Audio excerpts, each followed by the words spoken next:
우리 옆에 분들하고 한번 인사하겠습니다. 주님의 이름으로 축복합니다. 한 번 더 인사하겠습니다. 주님의 평강이 당신에게 넘치길 원합니다. 네, 아멘. 감사합니다. 한 CEO가 있었습니다. 이분은 어떻게 CEO가 됐냐면 이 사람은 가정도 자녀도 또 시간도 또 주님도 다 뒤로하고 딱 하나 목표를 정했어요. 뭐냐면 성공이에요. 내가 어떻게든지 성공하리라. 그래서 집하고 직장만 다닌 거예요. 계속 왔다 갔다 계속 새벽에 나가서 밤늦게 오는 거예요.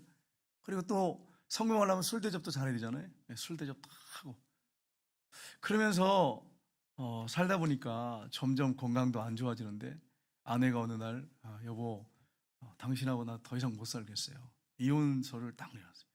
이혼서를 그 앞에서 딱 작작 찢었어요. 내가 지금까지 누굴 위해 살았는데 이러면서 딱 찢어버렸어요. 그 정도로 아무튼 올인했던 사람이, 성공을 위해서 올인했던 사람이. 그래가지고 이분이 이 광고회사 직원이었는데 굉장히 빠른 시간 안에 진급을 했어요. 이분이 이제 우리나라에 이제 그 광고에 이렇게 띄운 광고들이 많이 있는데 그 중에 예전에, 지금이 아니에요, 좀 예전에 김장떡, 그다음에 카스 맥주, 그다음에 그 김영애가 예전에 그 자이 아파트 선전할 때 러닝머신에서 아파트에서 뛰는 그 선전 뭐 이런 거 해가지고 성공을 했어요 이분이. 그래가지고 높은 지위를 받게 됐습니다. 이렇게 있다가는 내가 CEO가 안 되겠다. 그래서 이분이 독립을 해가지고 얼마나 열심히 뛰는지 새벽부터 밤늦게까지. 그래가지고 이분이 성공신화를 달린 거죠. 그래가지고 정말 엄청난 성공을 이뤘습니다. 어느 날 피곤해 지쳐가지고 침대에 그냥 오자마자 그냥 누워버렸어요. 대자로 누웠어요. 아내가 여보 내려와서 침대에 내려와서 씻고 자요. 근데 뭐라 그랬냐 이분이, 내가 이 자리를 어떻게 올라갔는데 내려가. 지금 씻으란 얘기잖아요. 근데 무의식 중에 얼마나 자기가 성공을 위해서 달려왔던지 침대에서 내려와 씻고 자라 그러는데 누워가지고 한 얘기가 내가 어떻게 올라온 자리인데 내려가겠냐고. 그 정도로 아무튼 성공을 목표로 뛴 거예요. 그 이분이 나중에 그렇게 뛰다가 건강을 잃게 됐습니다. 그러다 보니까 돈도 다 귀찮더래. 모든 게 다 귀찮더래. 그래서 일단은 다 내려놓았대. 내려놓고서는 아내가 하도 그냥 권유하니까 미국으로 자녀들하고 이제 가게 됐어요. 가서 미국의 교회 가서 이제 처음으로 예배를 드리는데 그때는 뭐 이제 뭐 마음을 다 빈 거예요. 이제 뭐 자기가 성공시나 목표 들고 지금까지 쉼없이 달려왔는데 이제는 다 이제 마음의 빗장을 푼 거예요. 다 내려놓고 마음을 열고 교회에 와서 예배를 드리는데 눈물이 하염 없이 나오는 거예요. 하염 없이 하나님이 나를 그래도 나를 같은 것을 사랑하시는구나, 이런 사랑을 말씀을 다 깨닫게 됐어요. 그리고 예수님을 주인으로 왕으로 모시게 됐어요. 이분이 이제 삶이 달라졌어요. 지금까지는 자기가 예수님도 뒤로 하고 성공을 목표로 해서 자기적 정해놓은 목표를 향해서 정신없이 달려왔는데 이제 보니까 이게 아니에요. 이게 하나님이 원하는 삶이 아니에요. 제자리가 아니야. 하나님과 친밀감 가운데 사는 게 원자리인데 아담하가 타락해서 쫓겨났잖아요. 원자리를 잃어버렸잖아요. 그것처럼 자기 원자리가 그 자리가 아닌 거예요. 하나님 곁에 있는 게 그게 원자리인 거예요. 주님이 주인이 되고 왕이 된 게 그게 원자리인 거예요. 그래서 그 자리로 돌아와서 이분이 회복이 되셨어요. 그래가지고 이제 작은 기업을 운영하시는데 이분이 이제 간증하면서 신앙생활을 얼마나 열심히 하니, 성공이 목표가 아니에요. 이제는 이 주님이 목표예요. 주님만 바라보고 사시는 거예요. 하나님께서 얼마나 그 마음에 기쁨을 주고 평강을 주시는지. 지금은 얼굴이 천사같이 환한 얼굴로, 그리고 신앙생활을 열심히 하시는 그런 분이 있습니다. 여러분, 이분을 누가 탕자라고, 세상 사람들이 탕자라고 생각을 하겠어요? 한번 생각해 보세요. 탕자라고 누가 이런 사람을 생각하겠어요? 성공을 위해서 달리고 가족을 위해서 열심히 뛴다는데 누가 이분을 탕자라고 할 수 있겠어요? 근데 하나님 입장에서 볼 때는 그 자리를 이탈했어요. 하나님과의 관계에 깊은 관계가 살아야 되는데 그 관계의 자리를 이탈한 거예요. 탕자에, 하나님 보실 때는 탕자였던 거예요. 여러분과 제가 어떤 목표를 향해서 달리는데 주님이 주인이 아니고 왕이 아니면 저와 여러분은 탕자와 다름없어요. 하나님과 가까이 여러분과 친밀감 가운데 살지 않는다면 내가 탕자와 다름이 없어. 교회 와서 앉아 있어도 마음이 만약에 다른 데가 있다면 탕자와 다름이 없는 거예요. 나의 모습은 어떤지를 오늘 이 본문을 통해서, 우리가 잘 아는 본문이에요. 이 탕자 비유를 통해서 살펴보게 하는데, 중요한 것은 초점이 탕자에게 있는 게 아니에요. 본문을 꼼꼼하게 읽어보시면 알겠지만 그 앞에 이제 그 100마리의 양에서 잃어버린 한 마리 양 찾는 목자, 뒤에 드라크마, 10드라크마 중에 한 드라크마 잃어버린 그 여인이 한 드라크마를 찾는 모습을 보면서 뭘 할 수 있냐면 그 주인의 마음, 하나님 아버지의 마음이 어떤 마음이냐를, 그게 핵심이에요. 사실은 잃어버린 아들에게 초점이 있는 게 아니라 하나님의 마음이 어떤 마음이냐, 그 잃어버린 자녀를 향한 아버지의 마음이 어떤 마음이냐, 이게 초점이에요. 그래서 우리가 오늘 본문 말씀을 통해서 이 하나님 아버지의 마음이 어떤 마음인가 하는 것을 우리가 중심으로 해서 살펴보게 합니다. 첫 번째는 아낌없이 주시는 사랑의 마음입니다. 오늘 본문의 11절 12절 한번 보겠습니다. 같이 읽겠습니다. 또 이르시되 어떤 사람에게 두 아들이 있는데 그 둘째가 아버지께 말하되 아버지 재산 중에서 내게 돌아올 분깃을 내게 주소서 하는지라. 아버지가 그 살림을 각각 나누어 주었더니. 아멘. 어떤 큰 부자 아버지에게 두 아들이 있었어요. 근데 둘째 아버지가 말하되, 이게 원어상에 보니까 명령형으로 되어 있어요. 아버지, 강제적으로 하는 거죠. 아버지, 내 재산을 나에게 돌아올 분깃을 주세요. 아버지가 사랑이 많으십니다. 그렇게 아주 원어상의 명령형으로 되어 있어요. 여러분, 그 당시의 문화, 지금부터 2000년 전이면 우리나라로 따지면 삼국시대 되거든요. 그때 당시에 아버지가 돌아가시기 전인데, 아버지, 유산을 나한테 주세요. 만약에 이렇다면 우리나라 같으면 어땠겠어요?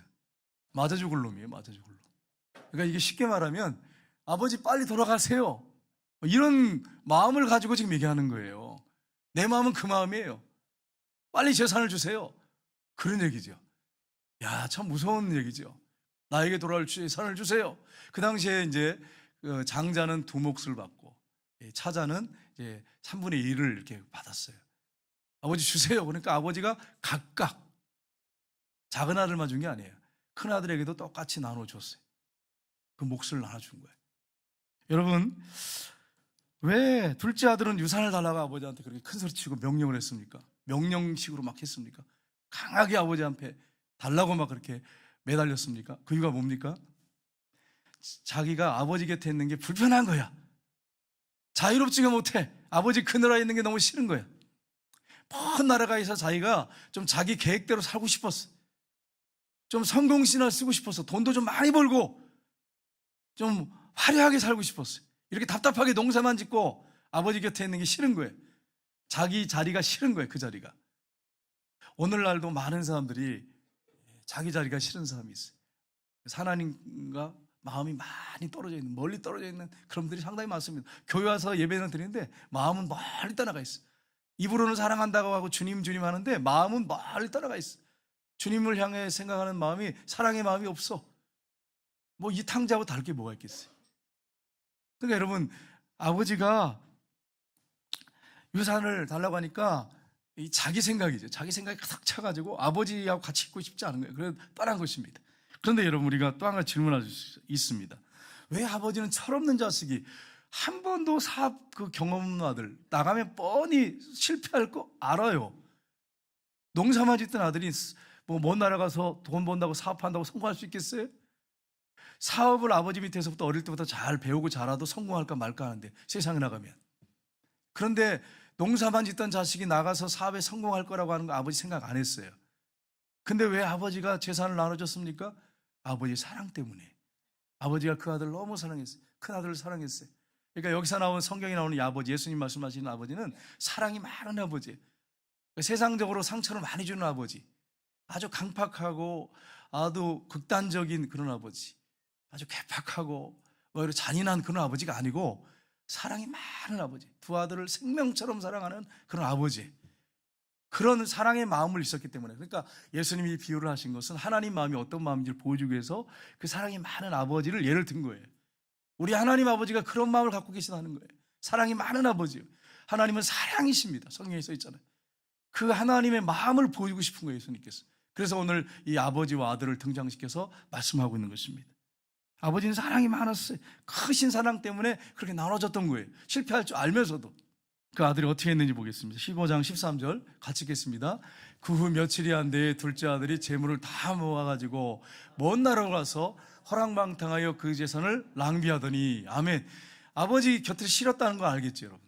그 자리에 있고 싶지 않았어, 아버지 곁에. 그래서 먼 나라로 갔어요. 다 모아서 싹 그냥 현찰로 바꿔가지고 먼 나라로 가가지고 거기서 허랑방탕하여 그 재산을 낭비하더니, 이 원어상에 보니까 낭비가 흩어뿌리다, 흩어뿌리다, 분산시키다, 막 돈을 물 쓰듯이 쓰는 거야. 그냥 뭐 엄청난 돈을 아버지께 이제 받아가지고, 재산 받아가지고, 뭐 유산들 다 받아가지고 다 해가지고 그 현금으로 바꿨단 말이에요. 그러니까 얼마나 돈이 많겠어요. 그냥 물 쓰듯이 쓰는 거예요.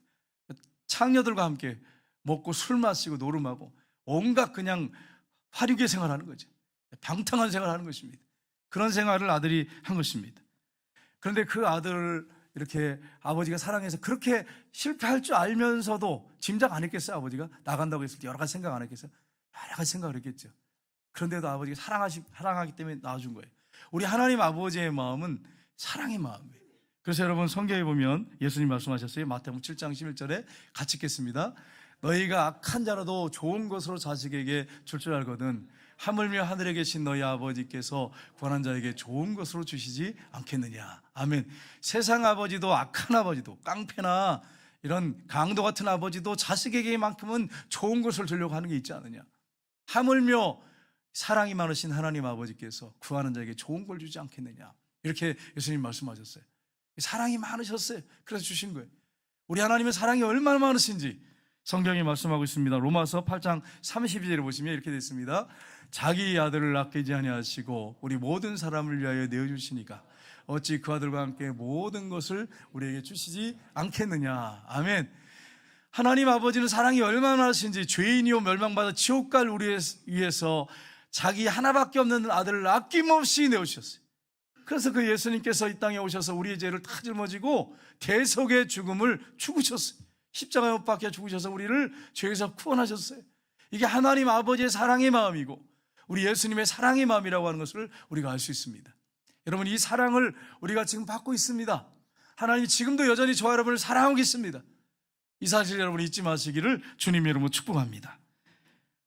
그리고 두 번째는 기다리는 사랑의 마음입니다. 아들은 먼 나라에 갔어요. 허랑방탕하게 살면서 물 쓰듯이, 자기 돈도 아니에요, 아버지 돈이잖아요. 물 쓰듯이 쓰면서 방탕한 삶을 살기 시작했습니다. 그런데 아버지는요 어떻게 했을까요? 아들이 나간 다음부터 어떻게 하면서 기다렸을까요? 마음에 그냥 긴장, 초조. 이 아들 어떻게 됐을까? 죽지 않고 살아만 왔으면 좋겠는데, 돌아오기만 하면 좋겠는데, 아무 경험 없는 이 아들이 돈을 가져가가지고 뭘 했겠어요? 뻔하죠.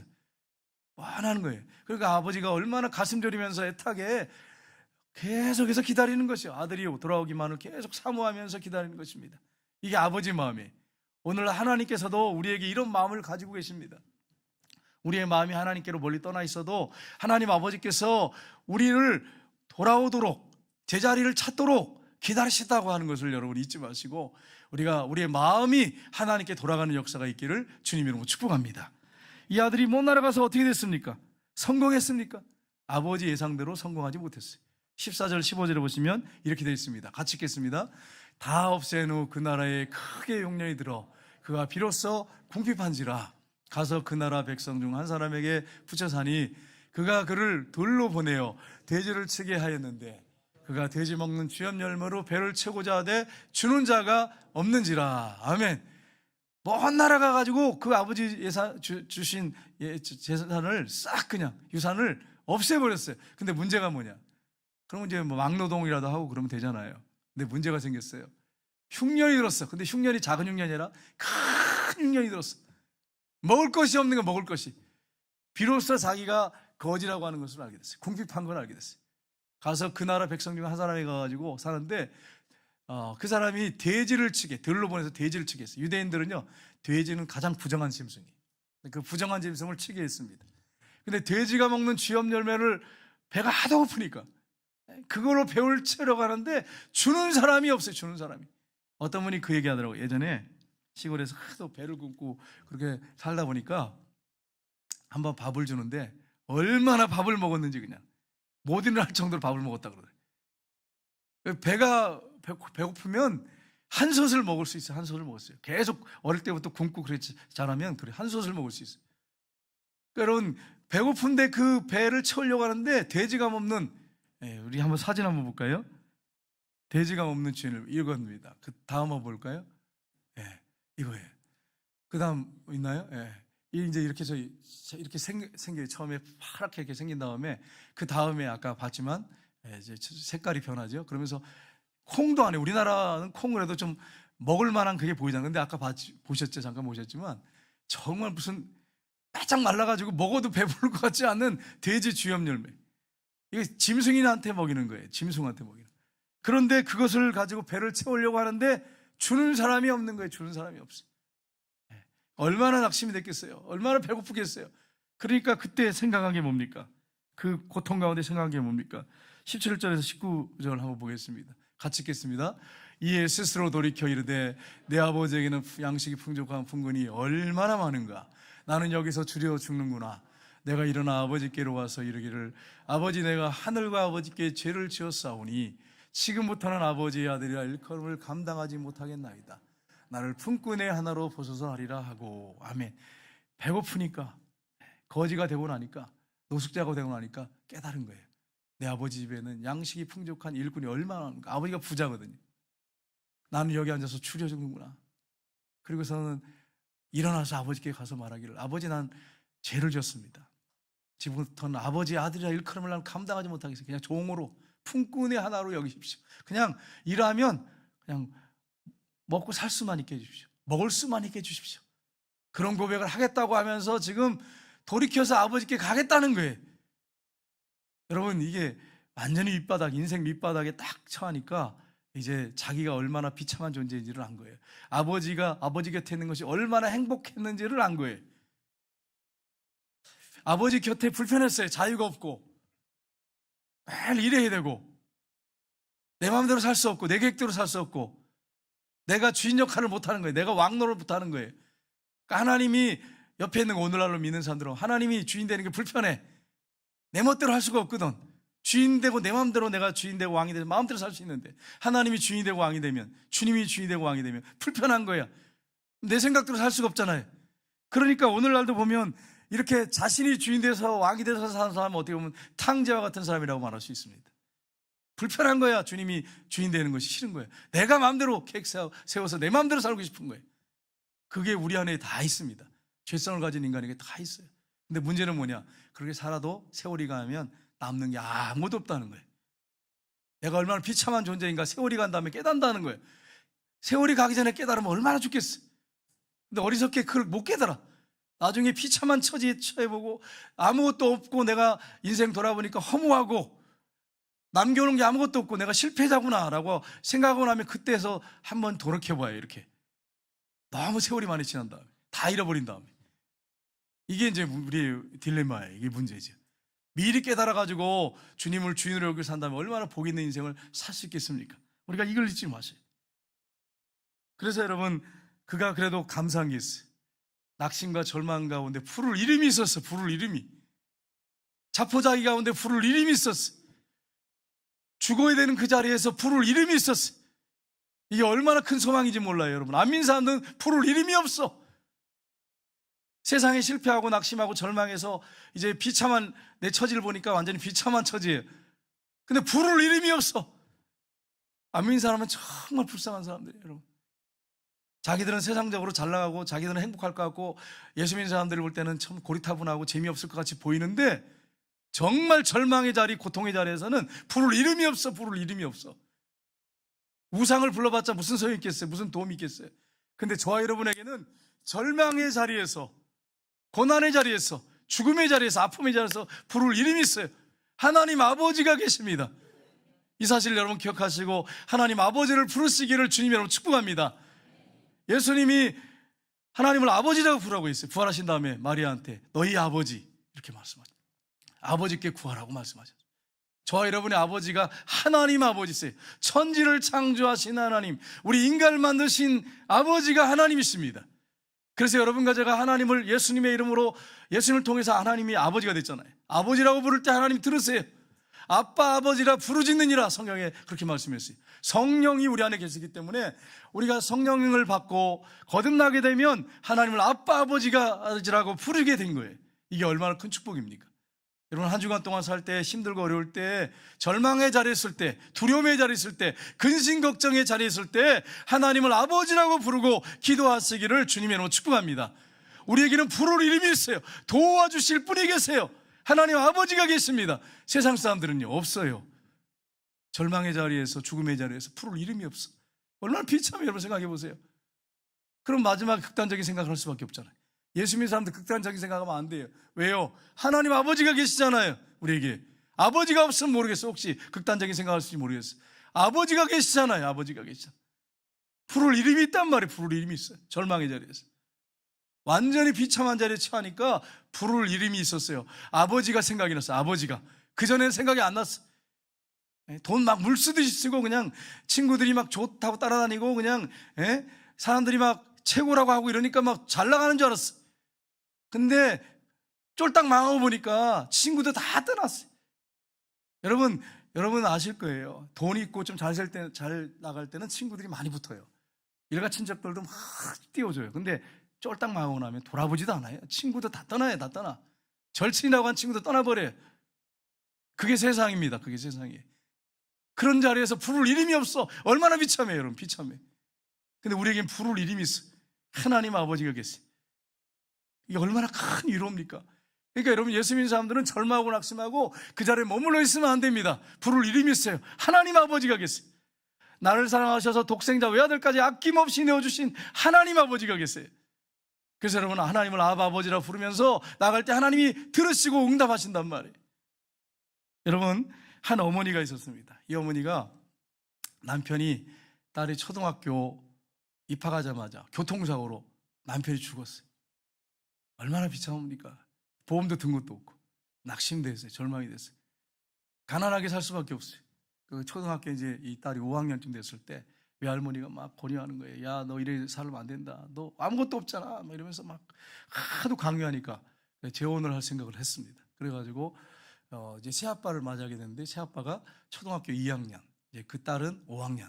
이래가지고 이제 재혼을 했어요. 살게 됐는데 문제가 생겼어요.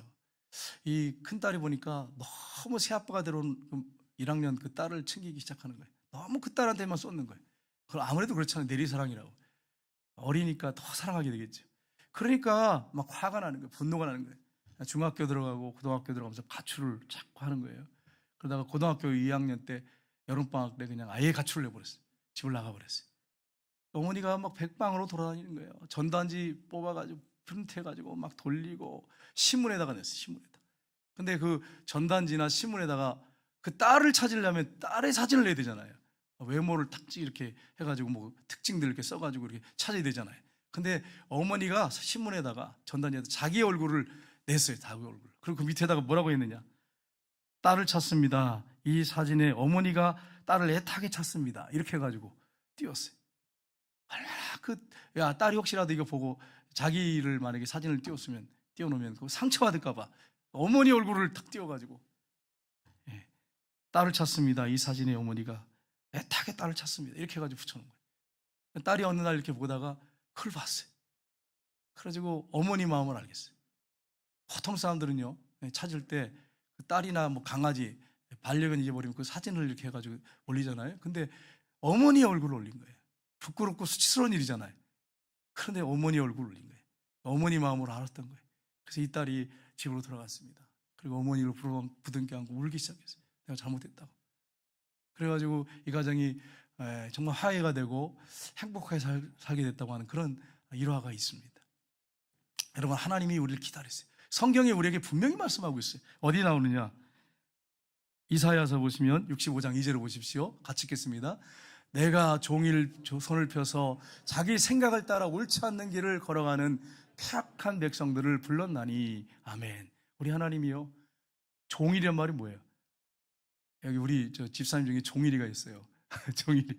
종일이가 있는데 그 종일이 아니고 하루 종일 내가 하루 종일 손을 펴서 자기 생각을 따라 자기 계획을 따라 자기 욕심을 따라 자기 목표를 따라 옳지 않는 길을 걸어가는 패역한 백성들을 불렀나니. 두 손을 펴서 돌아오라고. 하나님 마음의 표현이에요. 이게 이스라엘 백성들에게 하나님이 표현했을 뿐 아니라 오늘날 우리에게도 이렇게 하십니다. 하루 종일 손을 펴서 자기 생각, 자기 고집, 자기가 옳다고 생각하는 거예요. 자기가 내가 이렇게 가는 길이 옳다고 생각해. 하나님 볼 때는 아닌데, 하나님 자리 가까이 있는 자리 이탈했는데, 그 자리를 떠났는데 옳다고 계속 나가는 거예요. 그런 자식을 향해서 두 손을 쭉 뻗고 종일 기다린대요. 자기 생각을 따라 잘못된 길을 가는 그 자식을 돌아오라고 기다린다고. 하나님 아버지 마음을 이사야 선지자가 너무나 잘 표현했어요. 오늘날도 우리 하나님이 우리에게 그렇게 하십니다. 성경에 또 말씀하고 있어요. 이사야 49장 15절에 같이 읽겠습니까? 여인이 어찌 그 젖 먹는 자식을 잊겠으며 자기 태어난 아들을 궁일이 여기지 않겠느냐. 그들은 혹시 잊을지라도 나는 너를 잊지 아니할 것이라. 아멘. 여러분, 어머니가 젖 먹이 애를 어떻게 잊겠어요? 생각해 보세요. 여러분, 저는 애를 안 낳아서 잘 모르겠는데 우리 여성들은 저 아이를 낳아서 젖 먹이가 젖을 이렇게 막 빠는데 얼마나 사랑스럽겠습니까? 귀엽잖아요. 깜찍하잖아. 그 아이 얼마나 사랑스럽습니까?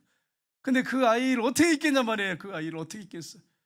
그래서 중국에서 한번 보니까 지진이 났는데 엄마가 그 아이를 꼭 끌어안고 죽었어요.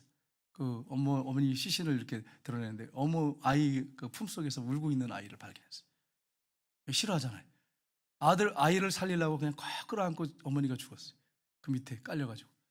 여러분, 어머니가 어떻게 그 자식을 잊겠냔 말이에요. 하나님 뭐라고 말씀했어요? 혹시 그들은 잊어버릴지 모르겠는데 나는 너희를 잊어버리지 않겠다. 야, 이렇게 강렬한 표현이 어딨어요? 하나님의 사랑을 얼마나 잘 표현했는지 몰라요. 혹시 그런 어머니가 그 자식을 잃어버릴지 모르겠지만 나는 결코 잃어버리지 않겠다. 이렇게 말씀했어요. 우리 하나님이 여러분과 저에게 그렇게 지금 오늘도 하고 계십니다. 여기 새생명 축제를 앞으로 두고 있는데 다음 주에 하게 되는데 그렇게 안 믿는 사람들이 돌아오기를 원하고 예수 믿는 사람들 중에서도 자리 이탈하고 마음이 멀리 떠난 그 자녀들을 하나님이 기다리고 계신 분이 하나님 아버지십니다. 그 마음을 우리가 기억해야 돼요. 하나님 마음을, 아버지의 마음을 알아야 돼요. 내 감정 느낌이 아니라 사실이에요. 이게 현실이란 말이에요. 여러분이 찬양을 부르면서 어떤 생각하셨습니까? 주님, 내가 그런 사람입니다. 다른 사람이 아니고 바로 최 목사가 그런 사람입니다. 주님 앞에 내가 내 마음이 가길 원합니다. 세상 쾌락들 다 끝납니다. 물질도 다 없어지고 허망하고 물질도 귀찮을 때가 있어요. 명예도 권력도 다 귀찮고 허망할 때가 있어요. 그런데 우리 주님 앞에 가면 우리 주님께서 품어주시고 놀라운 은혜를 베푸십니다. 오늘 본문에 이제 그 내용이 나오죠. 세 번째로 우리가 기억할 것이 있습니다. 세 번째는 기쁘게 영접하시는 사랑의 마음입니다. 이게 하나님 아버지 마음입니다. 우리 20절 말씀을 한번 보겠습니다. 이에 일어나 아버지께로 돌아가니라. 아직도 거리가 먼데 아버지가 그를 보고 치근히 여겨 달려가 목을 안고 입을 맞추니. 아멘. 그 아들이 거지가 됐어요. 탕자가 돼서 완전히 비참한 처지, 인생 실패자잖아요. 그가 이렇게 터벅터벅 힘도 없이 고개 숙인 채 아버지가 나를 어떻게 보실까? 어떻게 맞아주실까? 혹시 모른다고 외면하면 어떡하실까? 가라 그러면 어떨까? 너 내 자식 아니라고 그러면 어떻게 될까? 낙심과 절망 가운데 그래도 혹시 아버지의 마음을 알잖아요. 아버지가 사랑이시니까 혹시 나도 내치진 않겠지. 혹시라도 이런 마음을 가지고 지금 가고 있는 아들의 모습을 볼 수 있습니다. 근데 우리 하나님 아버지의 마음을 잘 보여주고 있죠.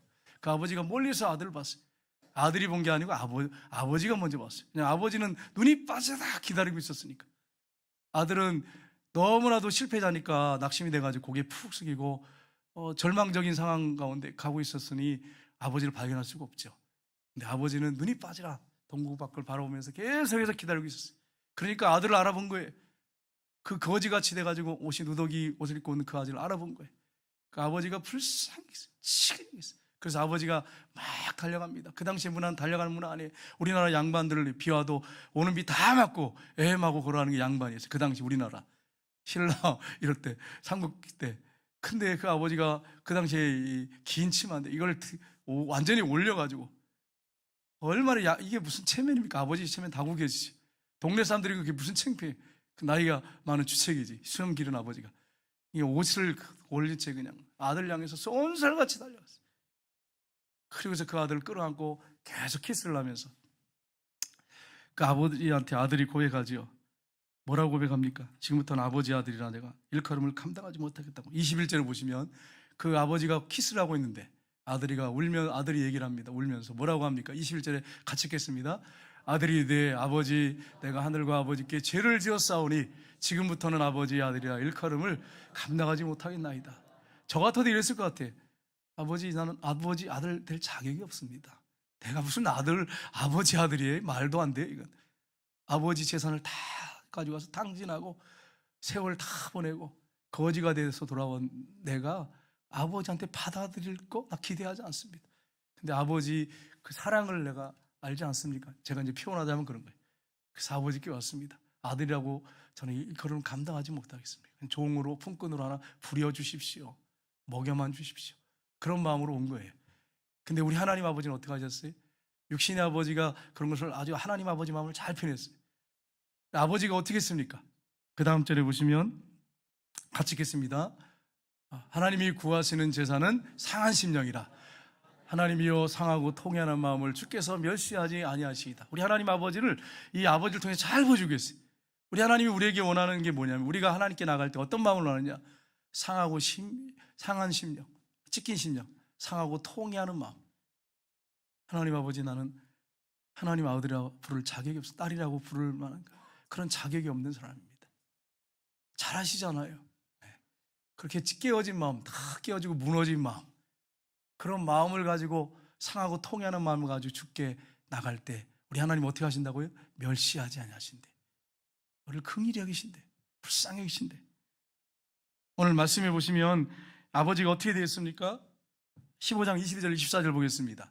아버지는 종들에게 이르되 제일 좋은 옷을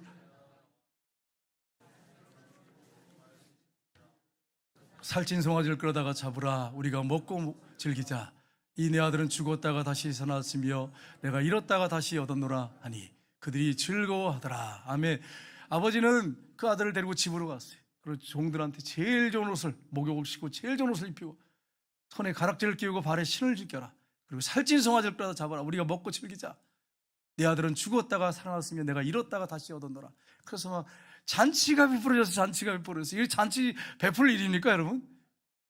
인간적인 생각으로 하면 잔치 베풀 상황이 아니야. 지금 아버지의 재산을 다 가져가서 그냥 허랑방탕하게 돈을 물수시 쓰고 다 해가지고 비참하게 창녀들과 함께 먹어버린 그 아들, 비참한 아들이 왔는데 잔치 베풀 지금 입장이 아니에요. 지금 꼬리 내리고 쥐구멍에 숨어도 부끄러운 일인데 아버지는 막 즐거워하면서 목욕시켜가지고 가장 좋은 옷을 입혀라. 가장 좋은 옷을 성공하고 돌아온 아들 같아. 이 가장 좋은 옷을 갖다 입혀라. 이 가락지는 신분을 다시 회복시키는 거예요. 내 아들을 그대로 받아들이겠다는 말이에요. 그리고서는 발에 신을 신겨라. 살찐 송아지, 매일 이렇게 이제 준비하는 송아지가 있어요. 귀한 손님 보면은 그 준비해서 잡으려고 하는 송아지가 있어요. 그 살찐 송아지를 끌어오라는 거예요. 그리고서는 잔치하자는 거예요. 여러분. 동네 잔치하자는 거예요. 여러분, 이 경제적인 논리를 이게 이해됩니까? 경제적인 원리는 이게 도저히 이해가 안 돼. 낭비하신 하나님. 왜 이런 쓸데없는 낭비를 하는지 모르겠어. 우리가 인간적으로 생각하면 그래요. 근데 앞에 보시면 맨 처음에 보시면 무슨 비유가 나냐면 죄인들을 돌아올 때 하나님 받으신 마음을 이야기하시는데 잃어버린 한 마리 양. 여러분, 한 마리 양을 잃어버렸는데 99마리를 들에 두고 그 한 마리를 언제 찾을지도 몰라. 기약도 없어. 찾아 나갔어. 완전히 낭비하시는 목자 아니에요. 낭비하는 목자. 낭비하신 하나님 마음이에요. 사랑의 마음은 낭비의 마음이에요. 다 줘도 주고 줘도 부족한 게 없어요. 경제적인 거 갖고는 이게 해석이 안 돼. 그 다음에 보시면 드라크마 나오잖아요. 한 여자가 드라크마를 잃어버렸어요. 한 드라크마는 우리나라 돈으로 한 10만 원 정도 돼요. 근데 이걸 막 쓸고 닦고 막 하루 종일 찾았어. 발견했어. 동네 친구들 막 사람들 다 불러 잔치를 했어. 그러면 10만 원 여러분 찾아가지고 30만 원 쓰면 이 경제적으로 이게 뭐예요 이게? 경제적으로 해석이 안 되는 거예요. 여러분, 사랑의 마음은 경제적으로 해석이 안 되는 거예요. 사랑의 마음은 경제적 갖고 해석이 된 게 아니에요. 우리 남편 되시는 분들 돈 가지고 해결되는 게 아니에요. 사랑의 마음은 내가 이렇게 돈을 벌고 충수해가지고 하는 그거 가지고 해결이 되는 게 아니에요. 사랑의 마음은 경제적인 거 갖고 해결이 되는 게 아니에요. 사랑의 마음은 낭비하는 마음이에요. 낭비하는 마음. 하나님 완전히 낭비하시죠. 우리 위해서 얼마나 낭비하셨어요. 자기 아들 십자가에 못 박아서 온몸에 물과 피를 다 쏟으셨어요. 세상에 이런 낭비가 어디 있어요? 이런 낭비가. 죄인들을 위해서, 지옥과 마땅한 우리를 위해서 자기 아들을 잡아 죽였어요. 십자가에서 물과 피를 다 섞게 하셨어요. 세상에 이런 낭비가 어디냐면, 이런 낭비가 지옥 갈 죄인들을 위해서. 그런데 사랑하니까 낭비가 없는 거예요. 그냥 다 주고 싶어, 다 주고 싶어. 자기 아들까지 아낌없이 내어주셨어요. 그게 하나님 아버지 마음이에요. 그래서 우리를 구원하셨어요. 우리가 천국 백성이 됐어요. 그 사랑을 받은 사람들이 저와 여러분이란 말이에요. 여러분, 사진 한번 보겠습니다. 이게 렘프란트라는 사람인데 17세기에 유럽의 최고의 화가입니다. 근데 그가 마지막에 그림 많이 그렸거든요. 유명한 그림들 많이 그렸는데, 그가 이 돌아온 탕자의 그림을 그렸어요. 그 다음 한번 볼까요? 아버지가 아들을 맞이했는데 신발을 다 떨어졌죠. 완전히 거지가 돼가지고 산거지가 돼서 돌아왔는데 아버지가 품에 꼭 끌어안는 사진, 이것이 마지막 그의 작품이에요. 마지막 작품. 근데 그가 어떻게 살았냐? 그가 탕자의 삶을 살았어요. 그가 잘 나갔어요. 네덜란드 암스테르담 밑에 있는 레이던이라는 곳에 출생했는데, 아버지가 어머니가 방앗간을 했습니다. 아들이 미술에 소질이 있는 걸 보고 전적으로 밀었어요. 성공적인 화가 됐어요. 많은 제자를 거느렸어요. 돈도 막 들어오기 시작하고, 또 부자 대부호의 딸 사스키아라는 여자와 결혼을 해가지고 지참금을 엄청나게 가지고 왔어요. 그러니까 막 이 돈을 가지고 물쓰듯이 쓰는 거죠. 고급 대리석으로 된 저택, 대저택을 사가지고 막 땅도 어마어마하죠. 그냥 큰 집을, 그냥 정원 어마어마한 집을 사가지고 거기서 골동품 수집하면서 그냥 먹고 마시면서 즐기면서 산 거예요. 그런데 아이를 낳았는데 첫째가 죽었어요. 둘째가 죽었어요. 셋째가 죽었어요. 그리고 어머니가 또 죽었어요. 거기다 넷째 아들 티투스라고 하는 아들인데 그 아들도 죽었어요. 그리고서는 마지막에 아내도 죽었어요. 근데 그가 그렇게 잘 나갈 때 이 유모하고 부정을 저질렀고, 그다음 가정부하고 또 부정을 저지르고, 이런 삶을 살았어요. 그림도 열심히 그렸어요. 그리고 자기가 인생 마지막 이제 그가 63세에 임종했는데, 자기 생을 딱 돌아보니까 자기가 탕자야. 자기가 탕자. 다른 사람이 아니라 자기가 탕자야. 그래서 탕자의 그림을, 아까 두 번째 그림 보셨죠? 그 그림을 그려놓고 죽었어요. 내가 인생을 돌아보니까 난 탕자였네, 탕자. 그런데 나 같은 이런 죄인을 하나님 아버지가 받아주시겠지, 그런 마음을 가지고 마지막으로 그린 그림이 탕자의 그림이에요. 그가 많은 그림을 남겼는데 이 그림이 가장 많은 사람들이 감동을 줘요. 여러분, 그렇습니다. 우리의 인생을 돌아보면, 저의 인생을 돌아보니까 저도 탕자예요, 탕자. 돌탕이에요, 돌탕. 오토매틱 탕자. 한 번이 아니에요. 그런 탕자를 하나님께서 지금도 기다리시고 우리 주님이 기다리고 있습니다. 오라고 말씀하세요. 이사야 55장 6절 7절 보겠습니다. 같이 읽겠습니다. 너희는 여호와를 만날 만때를 찾으라. 가까이 계실 때 그를 부르라. 악인은 그 길을 불의한 자는 그 생각을 버리고 여호와께 돌아오라. 그러면 그가 긍휼히 여기시리라. 우리 하나님께 돌아오라. 그가 너그럽게 용서하시리라. 아멘. 우리가 하나님 앞에 마음이 돌아오면, 하나님을 아버지라고 부르고 돌아오면, 제자리를 찾으면 하나님이 어떻게 하신다고요? 탕자 아버지처럼 긍휼히 여기신대. 그리고 너그럽게 용서해 주신대. 우리 하나님이 지금도 우리를 기다리고 있습니다. 저와 여러분이 그 하나님 앞에 나가기로 합니다. 새생명주가 다음 주에 있는데, 그 세상에 수많은 사람들, 방탕한 삶을 살고 자기의 위치를 떠나는 사람들, 마지막에 탕자같이 살다가 죽어버릴 텐데 돌아오지도 못하고, 그런 영혼들이 기다리고 있습니다. 그 영혼들을 주께로 인도하는, 그리고 여러분 자신이 혹시 내가 탕자였다면 마음이 주께 돌아오는 그런 축복의 역사가 있기를 주님 이름으로 축원합니다. 이 시간에 우리 찬양 부르겠습니다.